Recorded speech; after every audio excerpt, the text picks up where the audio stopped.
Good evening, you're very welcome to the first daily rundown of the week with me, Fiona Fox. Now this is the show that gets stuck into the big stories of the day and some of the little ones that you might have missed as well. Before we get stuck into tonight's stories, let me tell you who's going to be helping us out with the stories this evening. Comedian Nina Gilligan is here. Hi Nina. Hello, You're Fiona. very welcome. Oh, it's lovely to be back on the couch. As always, we're happy to have you here as well. Thank you. A little bit fed up today, but we'll discuss that in a We're going minute. to discuss that, yeah. You're going to have loads of time to talk about that, Yeah. We're looking forward to it. And from the Jewish Media Agency, Mr. David Semple is back with us as well. Good to be back, David. I actually, haven't with seen you. you in a It's while. been a while since I've seen you. It's been too long. It's been ages and ages. Have you been good though? What have you been up to? Had a busy week last week. I mean, well, it was a referendum week last week, but and apart from that, I've been up to lots of stuff, but I've taken it easy today. All right, well, don't take it too easy because we've got lots of stuff to get through, and you as well, Nina. I know you're dying to get stuck into it anyway. But don't forget, guys, it's not all about us here on the Daily Rundown. You at home can get involved as well by tweeting us at the Daily Rundown, and we would absolutely love to hear from you. Now, let's go straight into our first news story. The UK financial markets remain volatile in the wake of the Brexit vote. Sterling has plunged to a 31-year low against the dollar. Shares in airlines, house builders and banks were worst hit, with sharp falls causing a momentary halt in trading. The falls came after George Osborne tried to calm the markets. However, in a statement before the financial markets opened, his first since the referendum result, the Chancellor said the UK was ready to face the future from a position of strength. He also indicated there would be no immediate emergency budget. But the upheaval on the financial markets continues, so it appears George Osborne's speech didn't do that much good. What do we think here on the couch? Are we worried that we're not going to recover from this? I don't know who to go to first. I feel like you'll have differing opinions. Where will we start? Ladies first, I say. Gentlemen. Nina, what do you think? I think... Surprised, obviously horrible sort of statistics and numbers there, aren't there? I'm struggling with a hangover. Well, I mean, you are, but that's beside the point. Yeah. This kind of referendum hangover is still there, where I'm still feeling slightly at sea in terms of what's going on. And I think the markets are reflecting that, aren't they? And they're incredibly volatile at the moment. We have no idea whether or not they're going to settle down. Personally, I'm frightened. I think we've got a long way to go before it does settle down. I don't know much about the stock markets. Dow Jones thought was a Welshman. All I know is if it's going down, it's bad. You know it's not good. And how do you feel? Because to be fair, speaking from like a lay person's point of view, this is probably how a lot of people are feeling today. Maybe how a lot of voters didn't realise that this was the knock-on effect that they were going to expect. Do you think that there's a lot of fear then generally? Yeah, I do think there was a lot of fear. On the morning after, I was in a pub in a working capacity, not just drinking, and that was interesting because I saw people who wouldn't normally talk to each other kind of in a frenetically discussing what had occurred, because I don't think anyone could quite believe it. And even a lot of people I spoke to who had voted to leave had assumed that they'd taken a kind of tactical vote and that we wouldn't actually leave and that we would stick with the status quo. And I think they were quite rocked too, because I don't think the government had laid out, or anybody on either side of the campaign had properly laid out for us, if you do vote for leave, what's actually going to happen. And there was just a kind of black hole, and I didn't feel it was jubilant. It felt just like a trauma, a bit uneasy, like a shock, kind of on both sides. I think we talked about that in the run-up as well, David. I'm sure you were probably involved. There was a lack of transparency on both sides. Is that why maybe we have that sort of horrible sense of confusion, regardless of what your kind of vote went? Markets like to panic every once in a while. One thing, they make money both ways. They sell, then they buy them cheap, they go up in price again. These guys are opportunists.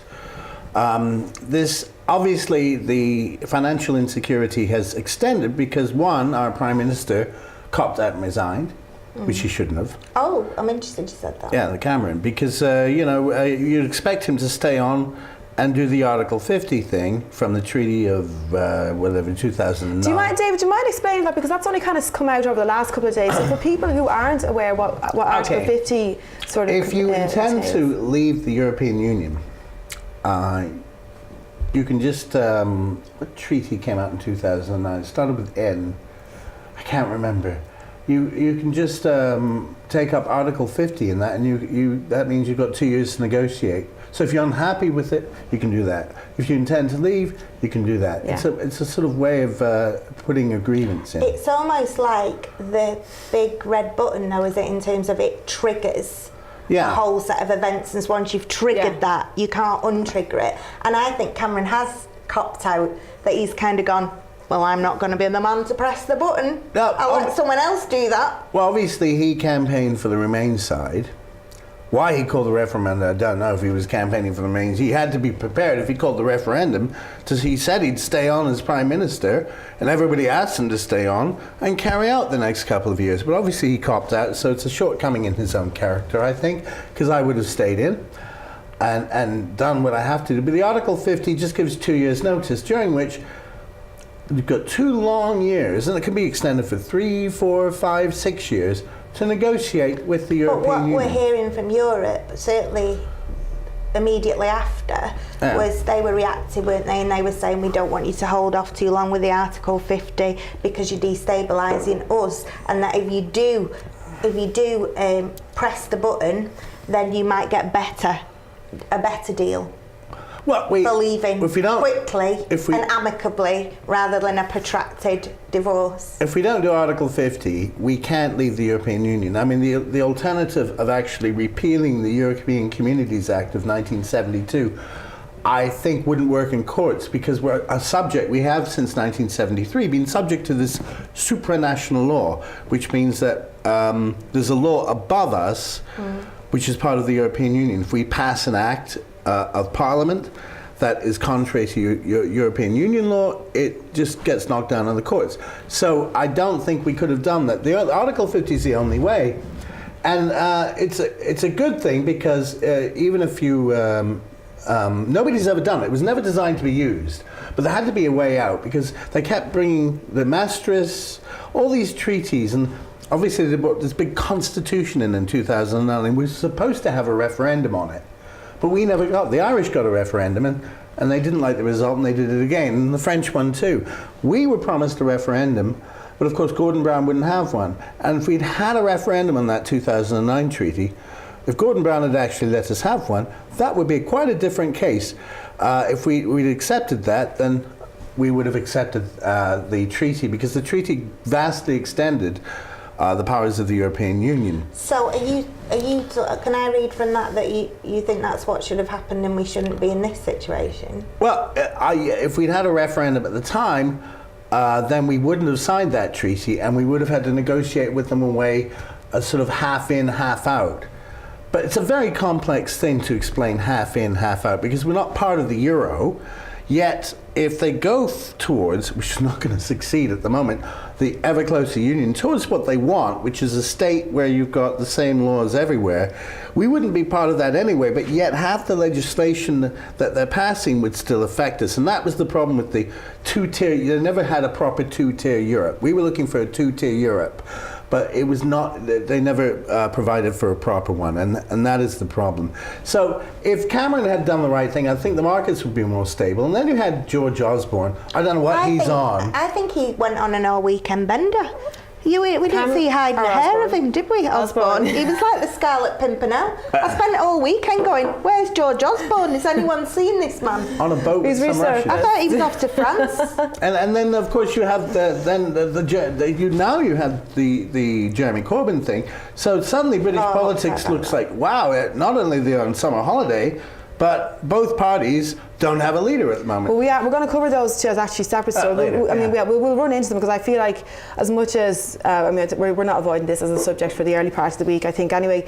The other facets of the referendum and the result, can I just ask how either of you feel about the split in general? Were you surprised at the closeness of that, Nina? I know you were up watching it. Yeah, I was. As it unfolded. When I went to the polling station, me and my husband felt both differently about it. We could see there was a lot of people out and about where we lived, and he said, "Oh, this is a really good sign for the Remain And in my water, I thought, this is a really bad sign for Remain, because where I live, the vote's been apathetic for years. You don't get people voting in a general election. So I knew the vote was motivated. I knew it was motivated, sadly, from my side, with a positive message of Independence Day, and it all felt kind of gung-ho and exciting. Whereas on the Remain side, we had a kind of fear message of a black hole of uncertainty. So I did feel it was gonna swing that way, but still quite couldn't believe it when it did. And interesting then as well, age groups, the statistics, the breakdown of the age groups who voted. I don't believe all of that. You don't believe the statistics? We have a secret ballot. They must have polled some people. Did they poll some people? I understand what you're saying, but in the end, you don't really know unless you see like have exactly an electronic ballot. So because I know a lot of old people who voted to stay in, and I know a lot a lot of young people who voted to leave. Of course, but I mean, I think the status of all classes. Of all classes. If we're to go by those polls as well, so you know, obviously there's been a lot of young people had a lot to say about, especially if they were Remain supporters. The older generations who did vote to leave, because as we know, the older generation over 65 came out more than ever for any other referendum. But yet, then if you look at the statistics or the polls, only 36% of 18 to 24-year-olds voted at all. And what is that about? Why are they? Why do you think they never vote anyway? Yeah. Well, why don't they vote though? I suppose it's like, why don't they feel engaged? Do you feel that there was in a lack that of process? Do you feel that there was a lack of, like I said, transparency or understanding, or do you just think that's an age group that they just? It's hard. I think it is that they are in-betweeners, aren't they? In the sense how that significant it is for their future. Yeah, absolutely. I think that, like my son, he's 16. He's not 17. Sorry, son. He's not quite able to vote yet, but he kind of knew his own mind. But then he's doing A-level politics. I think amongst his friendship group, you still felt like it was something the adults were dealing with, rather than something they were taking responsibility for. Yeah, and themselves. it's interesting because we have had some chat about maybe lowering the age sometimes to the age of 16. Well, they did it in Scotland, didn't they, for the Scottish referendum? But anyway, we've got lots more to talk about, but we're going to go for our first break of the evening. Don't go anywhere. Lots more news, EU and other as well. Of course, we're not going to totally focus on it. And we have our special interview coming up as well with WASPI. Don't go away.